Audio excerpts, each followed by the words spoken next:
Hey everybody, we're here with a quick little video, just like a little filler video here, kind of talking about a interview that was recently had with Dana Terrace, the creator of the Owl House. And in this interview, she talks about some interesting topics on season 3 and just the Owl House in general, sort of the beginnings and where it's going from now. So I wanted to quickly talk about it, just because I think it's pretty neat. There's also a couple tweets I want to check out after the interview. So the first one we'll talk about real quick is Luce's bisexuality and the choice behind that. So right before Dana pitched the show, she came out as bisexual. Because of this, she felt that she should make her main character bisexual as well. So she says, "It felt very natural to want the main character of my first show to also be bi.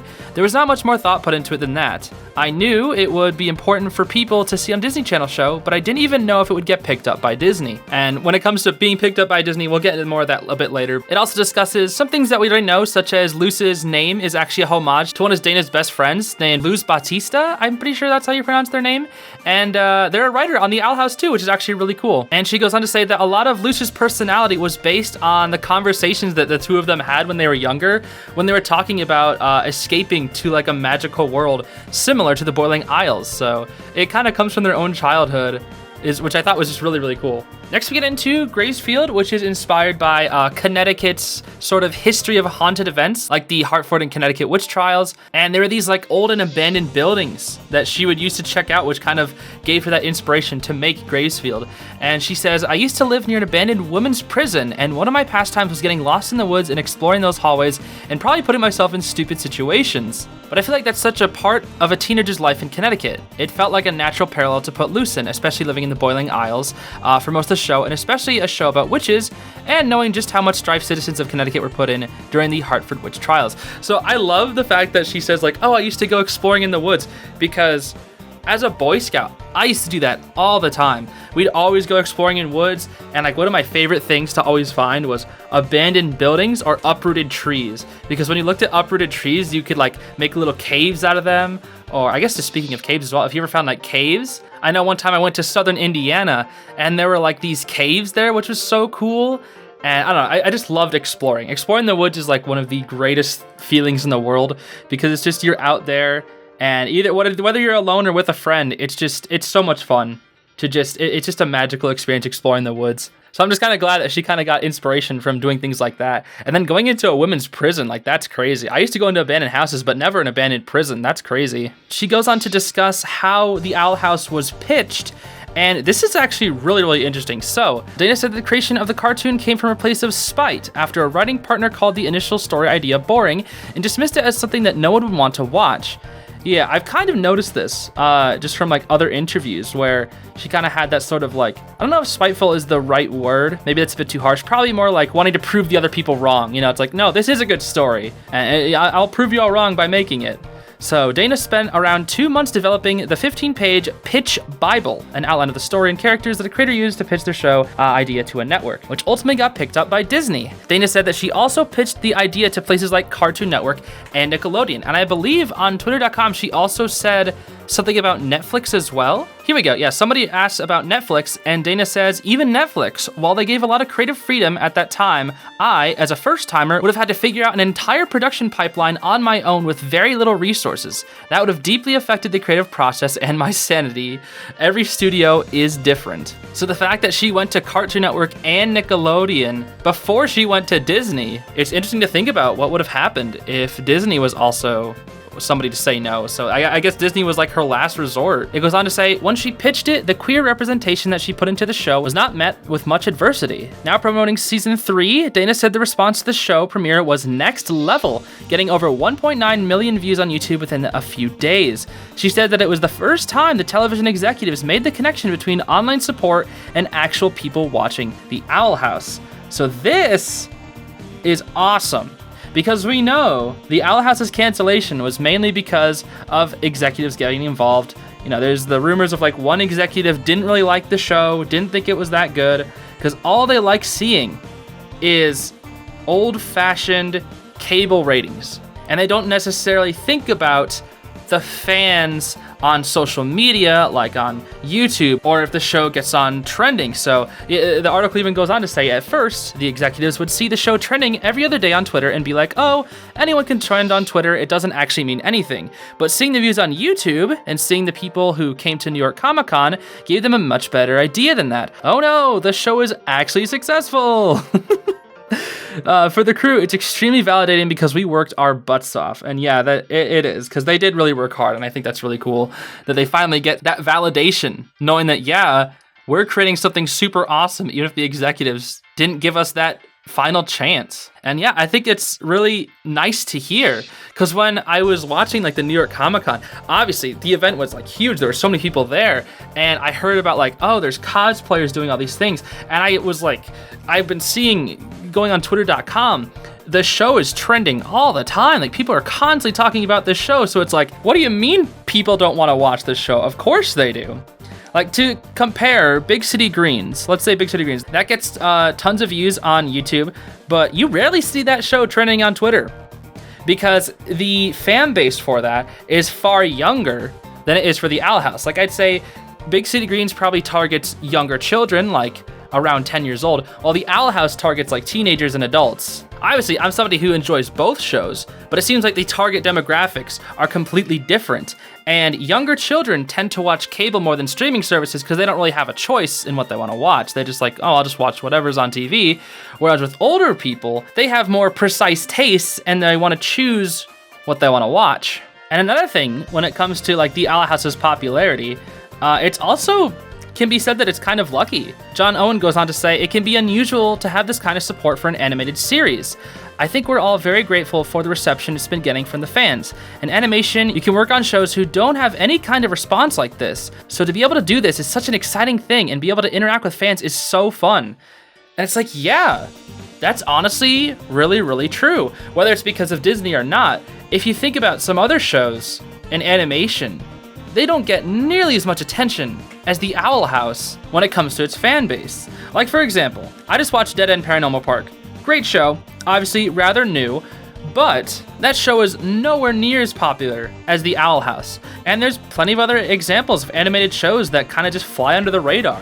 Moving on from that though, we talk more about season 3, and it says, during the 3rd season, the show will explore the idea of neurodivergence, or the idea that everyone's brain works differently, and it will continue to explore the theme of grief, which Dana said is very important and close to her, which makes me a little scared. I don't know if it's just grief regarding, obviously, poor Flatback, and Manny, Luce's father, but maybe we'll see some more character deaths in the future. Maybe we'll see something that happened in the past, but I'm honestly pretty excited to see the show tackle that kind of subject because it's a very realistic topic that doesn't really get brought up in a lot of kid shows.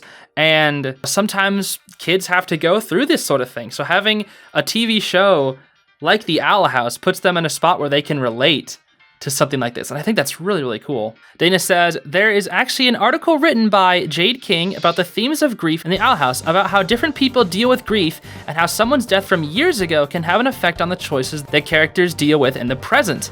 That is something I've wanted to explore since the inception of the show, and I'm very happy people picked up on that. There is more of that to come in the next couple of episodes. We even see that in Thanks to Them with like Luce's video diaries when it comes to her dealing with her father's death, where like he passes on the Azura book to her. She gets super excited about it, and when she realized that her mom is having a rough time after what happened, you know, she tries to cheer her up by going all out with her presentation, which makes her get into trouble. So it's like you just see that happening in the show, and I think it's really, really cool. So this next part of the interview talks about the cancellation of the Owl House, and none of this is particularly new, but I want to cover it anyway. This one will go on for a bit, but it has good information. So despite the show's ratings, Disney made the decision to end the show after its short 3rd season. Former president of Disney Channels Worldwide, Gary Marsh, broke the news of its cancellation during a meeting. This news came to the crew during an extremely emotional time during the height of the pandemic. And that's tough. That's really tough. Like, you're already getting blasted by this pandemic, making things a lot harder creatively, and then you get hit by this. So It's rough. So Dana says, the meeting with Marsh was extremely frustrating because we were doing well. We were getting decent numbers. It didn't make sense. We were being acknowledged by the studio, especially during a time when the studio should have been supporting crews and artists and their production staff, and we were getting none of that on top of the show being canceled. It was just so much. It took a while to recover from that creatively. Honestly, I could not imagine having your show canceled after especially like that light into the running has to hit you so hard. Like after season 1, yeah, like sure you might have been able to build up all this stuff and it would have sucked a lot. Like, oh, you're done after 1 season. That would have sucked.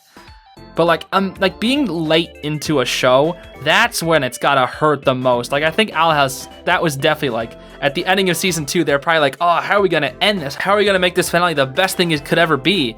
And then it just gets canceled. It's like, oh my gosh, I can't imagine like how much that tanked morale after it was already suffering from the pandemic. Like it's crazy to think about. And then to bounce back from that, creating such an amazing first episode with Thanks to Them, it's absolutely amazing. But there was a silver lining, of course, like I was just talking about. The news of the show's cancellation propelled the crew to put story points into the show that they were previously unsure of.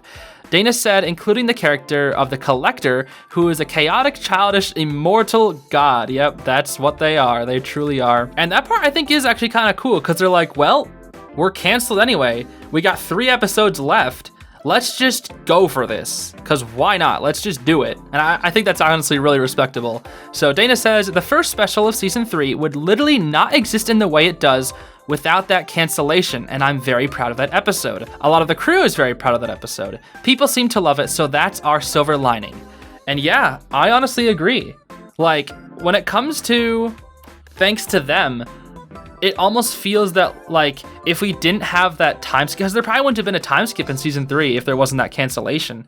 But I think because of that time skip and because the episode was so much longer, you get to put in all those details like the scrapbook and the montage of all those things happening. Like that's so cool. That kind of stuff is so cool to see. Even if you don't directly get to see what's happening, it's like all those background details and all the things that they bring up and talk about. Like you know it happened to them, even if we don't really get to see it. And I love that. I really, really love that. Especially the montage. I think the montage was like absolutely amazing because in just a few minutes, they show so much without even having the characters talk. It's just all show, not tell, and that's just so cool. The article then ends off saying, with the series winding down, Dana said she hopes at some point she could continue the Owl House universe through a comic spin-off, which might center around the lost adventures of Luce and her friends, or a flashback story featuring younger versions of some of the show's adult characters. And she says, I really want to make a comic. I want to write it. I want to draw it. I want to work with some old crew members and make it special. What I do in the show? That's hard to say. I would have to think very hard about that. Yeah, I don't know directly if the Owl House would have a spin-off show, but there's 2 things that we have here, which I think is cool. The Lost Adventures of Luce and her friends, which we don't know how the Owl House ends just yet. So I imagine what this is Lost Adventures. This would probably be like side stories that happen in the Bowling Isles, probably before season 3, or maybe during season 1, early season 2, something like that. Or 2, it could be like the Hexside Adventures of Ida, where it's similar to Them's the Breaks Kids, where we see Ida and Rain, Lilith. Even in the background, we saw like Darius, Odalia, and Alador. Like, getting to see all the adult characters going through Hexside when they were younger, even the young Bump and Principal Faust or whatever his name was. Like, it'd be so cool to have like a side story or like a side comic about them. And honestly, this is just my personal preference. When I was thinking about spin-offs for the Owl House, if it had to have a protagonist and it was set during a specific time, I think honestly, the protagonist I would want to see is V.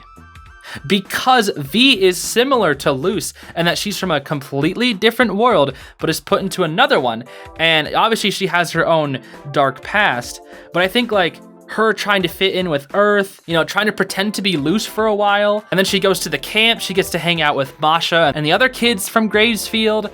I think that would be so cool, and it could take place in different points in the story. Like the beginning of this spin-off media, you could have V's backstory, where we get into like how she was captured by Belos and experimented on, and then you get later into the show where she escapes into Earth pretends to be loose for a long time, and then she can have like after the season 2 midpoint episode where Camila realizes who she really is, and then she gets closer with Camila, and then like there could be a post season 3, like what happens to V after the end of the story? Does she go back to the Boiling Isles? Does she stay on Earth? Either way, what happens to her? I don't know. I feel that weirdly enough, V could make a really interesting protagonist for an Owl House spin-off story. I don't know. I wanted to put that idea out there because I just think for some reason V, despite not really being in the show that much, feels like she has a lot of potential. She feels like the protagonist who is in a different story, right? Because she shows up in like pretty much 2 episodes. 2 episodes. That's pretty much it. And yet she's treated like a kind of main character in the beginning of the 3rd season. So it really feels like she's a protagonist of her own story, but stuck in a different story. I also wanted to quickly read these tweets by Dana, where she kind of elaborates on her pitching the show. So she says, I think it's important to note that the Owl House would not be what it is if it was made at another studio. I was pitching this in 2016. I was a first-time showrunner. Most studios were looking for 11-minute comedies, and Disney was the only place that allowed me to have 22-minute episodes. It was, and continues to be, challenging in very specific ways, but every studio has its pros and cons, and in 2016, they were willing to take more of a risk on me and my story than anyone else, and I am grateful for that. Could I have made Owl House at another studio? Maybe, but I would have had a tighter budget, a different team, shorter episode lengths, etc., etc. So I think about all that, and I think about the amazing talent I worked with, and I'm just happy that this has made it all, haha. I'm not writing this to downplay any difficulties or stop any conversations. I just personally don't like dwelling on the what ifs, and I want to make it clear that me and the team are extremely proud of what we made of, so that's really cool. She's kind of just making it a completely positive outlook, and I really, really like the 3rd part, where she ends it off saying, I think about all the amazing talent I worked with, and I'm just happy that this has made it all, and it goes back to what she said at the New York Comic-Con. You've changed a lot of lives with this show, from the inclusivity to the storylines and everything else. What do you hope people remember in 10 years about the Owl House? Honestly, I just hope people are entertained and like the show. That's like baseline, as long as someone comes up to me and says like, oh, Owl House. Yeah, I watched that once. It was pretty good. Like, what do you guys think? Is it pretty good? That's pretty That's all she wants. She just wanted to make a show that she enjoyed and that other people would enjoy too. And it just feels so simple. Like, it's such a simple motivation. I think that's really respectable, honestly. Obviously, of course, it does go much, much deeper. She has like lots of other things to do with her own vision of the show. But when it comes to like that most pure form where it's just like, yeah, I just wanted to make a show that people would enjoy. And like, that's just so cool. I don't know. Very respectable creator, very interesting interview. Just wanted to talk about that for a bit because I really enjoyed it. So yeah, let me know what you think about this too. We got some pretty interesting information here. So I'd like to hear your thoughts as well. Anyway, that'll be it for me, everybody. I'll see y'all later. Have yourselves a great day. Bye-bye.